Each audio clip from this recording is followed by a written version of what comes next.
ہندوستان میں ایک مدرسہ ہے مظاہر العلوم، مولانا خلیل احمد سہارنپوری رحمۃ اللہ علیہ. یہ جو ہماری فضائل اعمال ہے نا، شیخ الحدیث مولانا زکریا، ان کے بھی استاد ہیں مولانا خلیل احمد سہارنپوری رحمۃ اللہ علیہ. سہارنپور علاقہ ہے انڈیا کا. مدرسے کا ایک خزانچی تھا، اس کے پاس پیسے رکھے جاتے تھے مدرسے کے.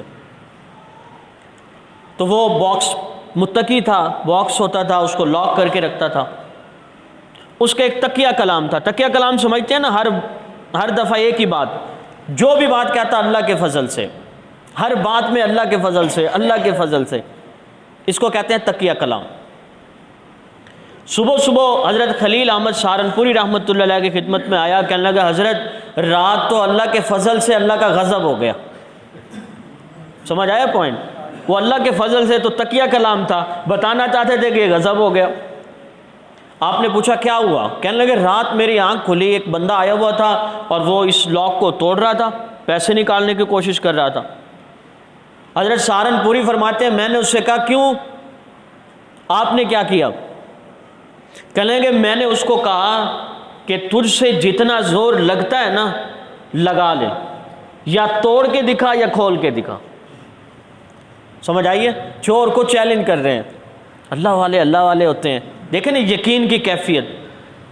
اچھا وہ کہتا ہے کہ اگر میں نے کھول لیا یا توڑ لیا تو میرا، میں نے کہا یہ پیسے آپ کے، مدرسہ جانے میں جانوں، میں پے کروں گا، یا تو توڑ کے دکھا یا کھول کے دکھا، اور میں تیرا نام بتاؤں گا بھی کسی کو نو.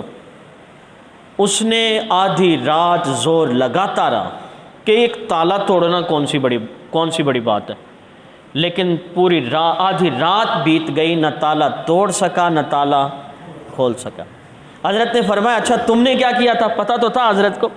حضرت نے فرمایا میاں تم نے کیا کیا تھا؟ حضرت میں تو روزانہ جب بھی یہ بند کرتا ہوں نا رات کو، تو میں آیت الکرسی پڑھ کے دم کرتا ہوں. اور پھر یہ پیسے میرے بھی نہیں، یہ تو لوگوں کے پیسے ہیں نا، اور مختلف لوگوں کے پیسے ہیں.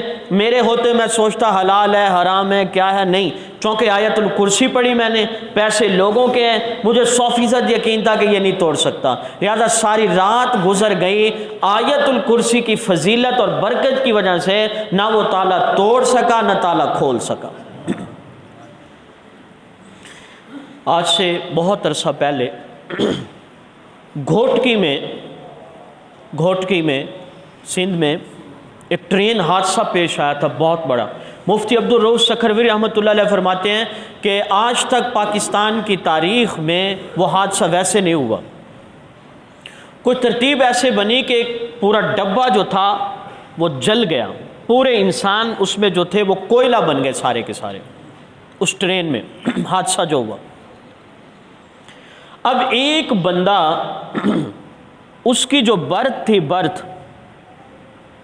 وہ وہاں سے نکلی اور وہ ایک درخت کی ٹہنیوں میں جا کے پھنس گئی. پوری ٹرین میں سے ایک بندہ صحیح سالم بچا. میری بات نہیں سمجھ آ رہی آپ کو؟ برتھ جس پہ سویا ہوا ہے وہ پوری برتھ سمیت اڑا اور درخت کی ٹہنیوں میں جا کے جیسے کوئی چیز ایڈجسٹ کی جاتی ہے ویسے پھنسا ہوا ہے اور بے ہوش ہے. ایک بندہ ان میں سے بچنا الگ ہے، وہ جل گئے سارے کے سارے.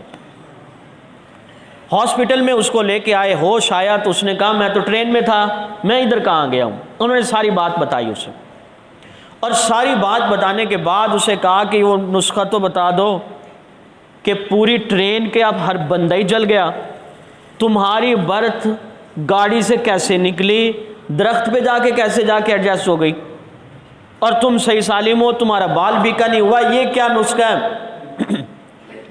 اس نے کہا میرا معمول ہے، میں جب بھی سوتا ہوں آیت الکرسی پڑھ کے سوتا ہوں. اور میں برتھ میں تھا، لوگ باتیں کر رہے تھے، مجھے نیند آ رہی تھی، تو جو میرے وظائف تھے میں نے ان کو پڑھا، آیت الکرسی کو پڑھا، کیونکہ میرا یقین ہے آیت الکرسی پڑھ کے دم کر لیا جائے تو اس سے انسان حادثے سے بھی محفوظ رہتا ہے. میں پرامن طریقے سے سو گیا. اس کے بعد مجھے نہیں پتا کہ کیا ہوا.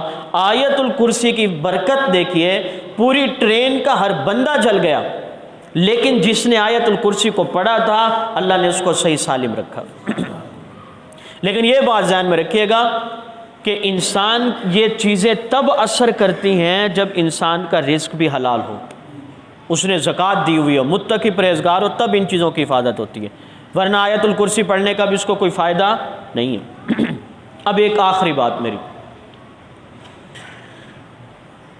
بہت سارے ہماری اب یہ سوسائٹی پتہ ہے کیا بن گئی ہے، اسپیشل خواتین، کوئی بھی مسئلہ بن گیا تو کیا کہتی ہیں، کسی نے کچھ کر دیا، جادو کر دیا، فلاں نے کر دیا، جنات آ گئے۔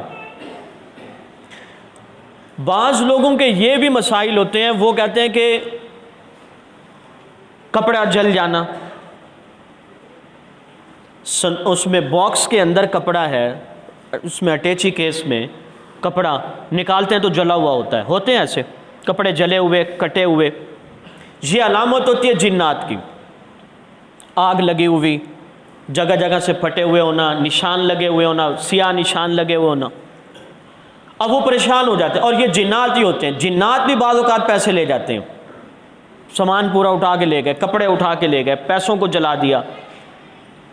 اب جو اگلی بات میں آپ کو بتا رہا ہوں، کوئی شخص چوری سے ڈرتا ہے، جنات سے ڈرتا ہے، یا کسی جادوگر سے ڈرتا ہے، اگر وہ صبح کو 7 دفعہ سورہ فاتحہ، 7 دفعہ سورہ اخلاص، 7 دفعہ سورہ نصر، 7 دفعہ سورہ فلق اور 7 دفعہ سورہ ناس، ان 5 سورتوں کو کتنی دفعہ پڑھنا ہے؟ 7 دفعہ۔ اور پڑھنے کے بعد وہ اپنے ہاتھ پہ دم کرے، پھر اسے اپنے پورے جسم کے اوپر پھیر لے، اور اپنے کمرے کے اوپر صبح بھی اور شام بھی دم کرتا رہے اپنے گھر میں، نہ تو چور داخل ہوگا، نہ جنات کا اثر ہوگا، اور نہ ہی اس کمرے کے اوپر، اس گھر کے اوپر کوئی جادوگر اپنا جادو چلا سکے گا۔ بات سمجھ میں آئی ہے؟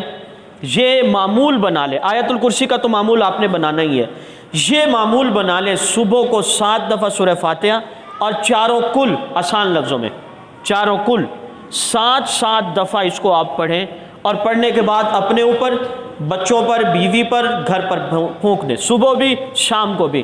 جنات کا اثر نہیں ہوگا، جادو کا اثر نہیں ہوگا، اور نہ کوئی چوری کرنے والا چوری کر سکے گا۔ بات سمجھ آئی ہے آپ کو؟ اور آیت الکرسی کا مستقل طور پہ معمول بنا لیں آپ، مسلسل پڑھنے کا، ہر نماز کے بعد پڑھنے کا، اور اس کے بعد جب بھی آپ کو کسی چیز کا خطرہ لاحق ہو، تنہائی ہے، آپ سفر میں جا رہے ہیں، آپ آیت الکرسی پڑھیں، اللہ کے فضل سے ایسا انتظام ہوگا، آپ کو سمجھ نہیں آئے گی، اور اللہ تعالیٰ آپ کی حفاظت بھی فرما دیں گے۔ اور مسجد کا مینار الحمدللہ دوبارہ اس کی تعمیر شروع ہے، آپ حضرات سے درخواست ہے کہ جب آپ خدمت کریں تو بڑھ چڑھ کر خدمت کریں، تاکہ مسجد کا یہ مینار ہے یہ جلدی سے مکمل ہو سکے۔ اللہ تعالیٰ عمل کرنے کی توفیق عطا فرمائے۔